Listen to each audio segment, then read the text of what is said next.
갑이 괜히 좋네. 죽으니까 을과 만나서 매매 계약을 했어요. 예를 들어서 A라는 토지에 대해서 1억에 매매 계약했고 을이 갑에게 대금을 다 지급했는데 갑자기 땅값이 1억에서 뭐죠? 3억으로 폭등을 했다. 그래서 갑이 병한테 3억의 매매 계약을 또 했다. 이게 뭐예요? 이중 매매죠. 그죠?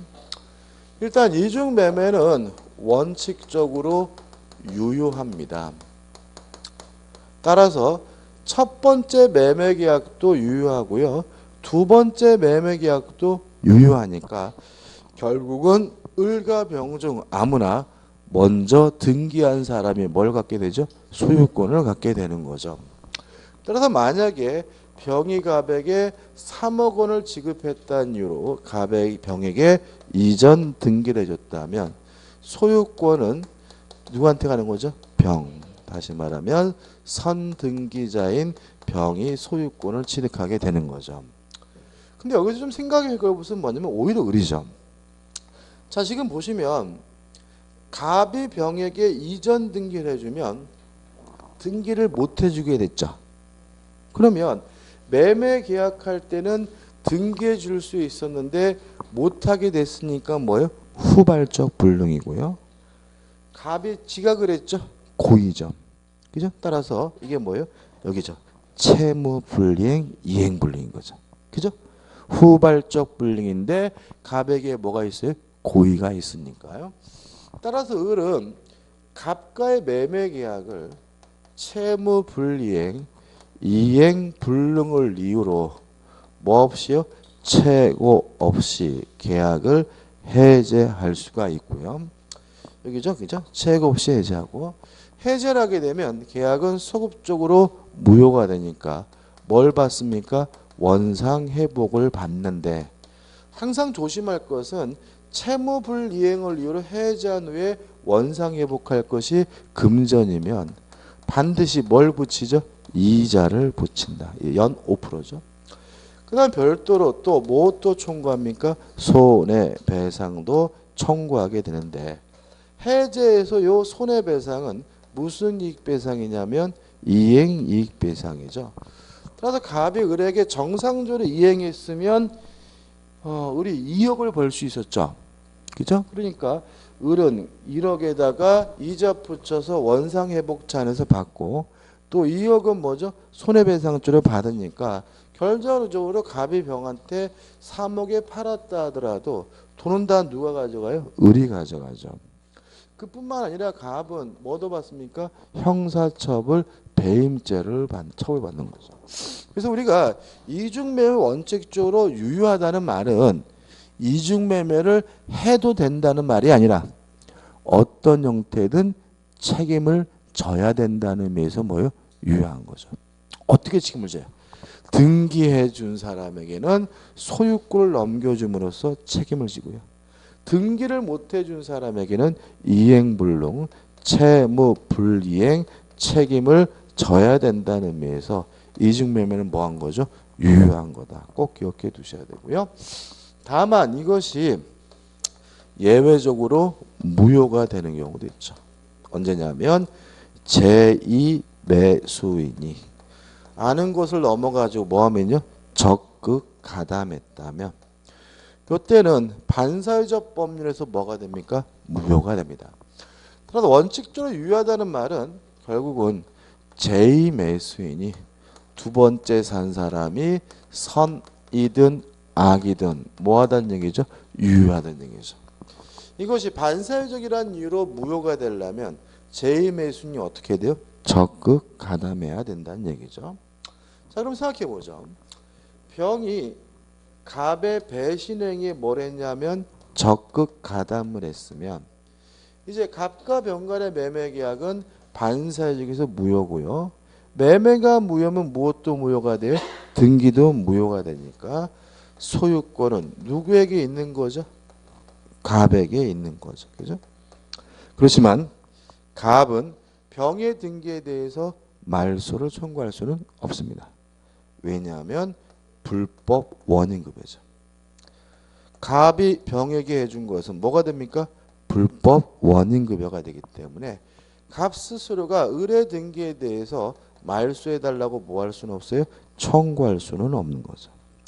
다만 제1매수인은 병의 등기에 대해서 말소해달라고 뭐 할 수 있어요? 청구할 수 있는데 주의하실 것은 을은 갑과 매매 계약을 하고 대금을 지급했기 때문에 이전 등기해달라고 요구할 수 있는 뭐만 있는 거예요?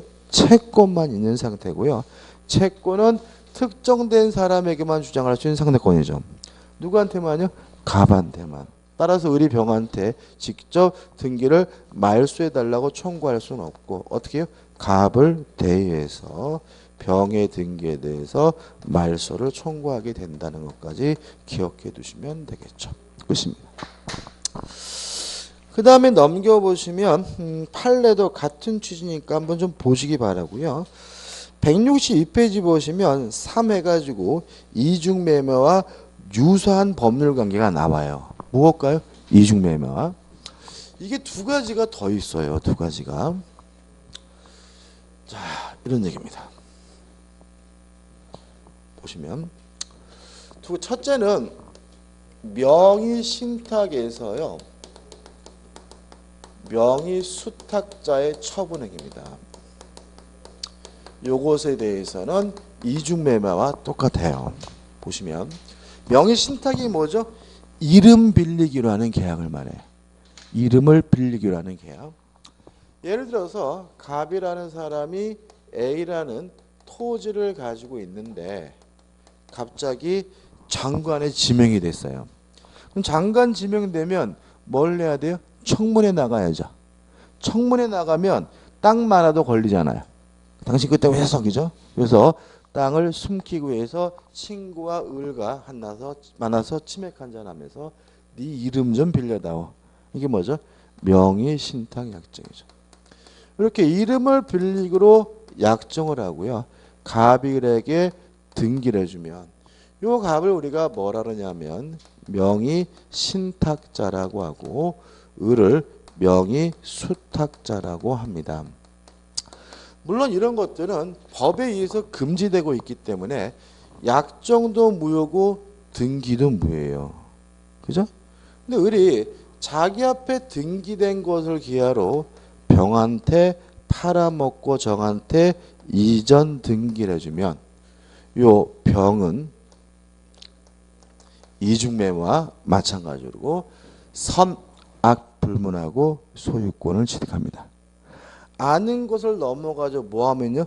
적극가담해야 비로소 소유권을 갖지 못합니다. 따라서 명의신탁해서 명의수탁자의 처분에 있어서 제3자도 이중매매와 같다. 따라서 제3자는 선악불문하고 뭘 취득합니까? 소유권을 취득하는데 아는 것을 넘어가지고 적극가담하면 반사회적 무효이기 때문에 뭘 취득하지 못하죠? 소유권을 취득하지 못한다. 이렇게 기억하시고요. 그 다음 두 번째가 취득시효 완성 후입니다. 취득시효 완성 후 소유자가 처분했을 때 매수인도 마찬가지예요. 이 사람도 선악불문하고 소유권을 취득하고요.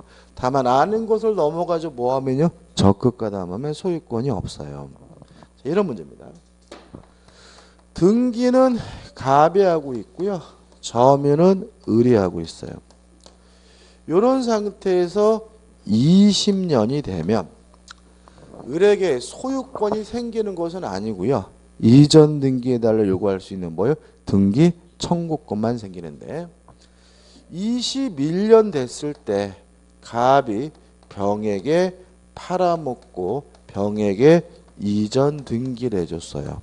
이게 뭐예요? 취득시효 완성 후 소유자가 처분했을 때 병 매수인이. 이때 우리가 배운 거는 을은 완성될 당시에 소유자에게만 등기를 청구할 수 있기 때문에 갑에게는 청구할 수 있지만 병에게는 청구하지 못한다. 이렇게 배웠거든요. 왜 그러냐면 이 병은 선악불문하고 소유권을 갖거든요.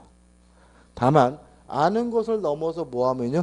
적극가담하면 그때는 반사회적 법률 무효이기 때문에 소유권을 갖지 못해요. 그럼 이렇게 되는 거죠.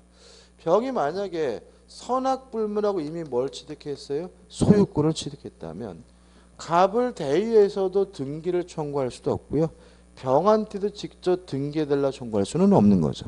근데 만약에 병이 아는 것을 넘어가지고 적극가담해서 반사회적 법률 무효이기 때문에 소유권을 취득하지 못했다면 을은 뭐죠? 갑을 대의해서 병의 등기를 말소해달라고 뭐 할 수 있는 거죠? 요구할 수가 있는 거죠. 그죠? 이 세 가지를 좀 결론만이라도 꼭 기억해 두시기 바랍니다. 자, 그럼 이제 문제를 좀 풀어볼게요. 160페이지입니다. 160페이지 보시면 기본 예제가 나오죠. 2015년 문제가 이 반사회적 법이 2개나 나왔죠. 그죠? 그래서 제가 또 사과드릴 게 있죠. 그죠? 제가 저번 주에 작년도 문제를 가지고 와서 나눠드리겠다 약속했었죠. 그죠? 제가 미쳤나 봐요. 까맣게 잊고 있다가 학원을 보니까 생각이 났어요. 그래서 제가 다음 주에는 꼭 드리고 꼭 작년도 문제도 뭐죠? 꼭 풀어볼게요. 그죠? 죄송합니다. 그죠? 왜 그런지 모르겠어요. 치매인가 봐요. 제가. 1번입니다. 갑이 자신의 X툴 을에게 매도하기로 한 경우에 관한 설명으로 옳지 않은 것은 1번. 갑이 을의 중도금 지급 채무 불이행을 이유로 매매 계약을 해지한 경우에도 을은 착오를 이유로 그 계약을 취소할 수 있다. 맞습니다. 이거 결론을 좀 기억해 두셔야죠. 해제된 후에도 착오를 이유로 뭐 할 수 있어요? 취소할 수 있다. 꼭 기억해도 되고요. 2번 X 토지가 을에게 매도된 사실을 알고 있는 병이 갑으로부터 그 토지를 매수했어요. 그럼 병은 악이죠. 그죠? 적극가담한 건 아니잖아요. 그죠? 악이니까 병은 뭘 가져요? 소유권을 가질 수 있고요. 따라서 특별한 사정이 없는 한 갑과 병 사이의 매매 계약은 유효하다. 맞는 거죠. 3번 갑이 가장 매매라의 을 명의로 X 토지에 대한 소유권 이전을 해준 경우 갑은 을의 상속인 병에게 X 토지에 대한 소유권을 주장할 수 있다. 맞아요. 왜냐하면 상속인은 뭐가 아니에요? 제3자가 아니죠. 그죠? 상속인은 뭐예요? 제3자가 아닙니다. 4번 이건 나중에 할 거죠. 지번을 착각하여 계약서의 매매 목적물을 X 토지가 아니라 Y라고 기재했다면 이건 뭐죠? 오표시 무효 원칙이고요. 따라서 매매 계약은 X 토지에 대하여 성립한다. 맞는 질문이죠. 5번 만일 정소의 X 토지를 상속받은 갑이 상속세를 면하려고 이거 뭐죠? 세금 회피죠. 그죠? 세금 회피는 인간 본성의 발현이니까 뭐 하지 않습니까?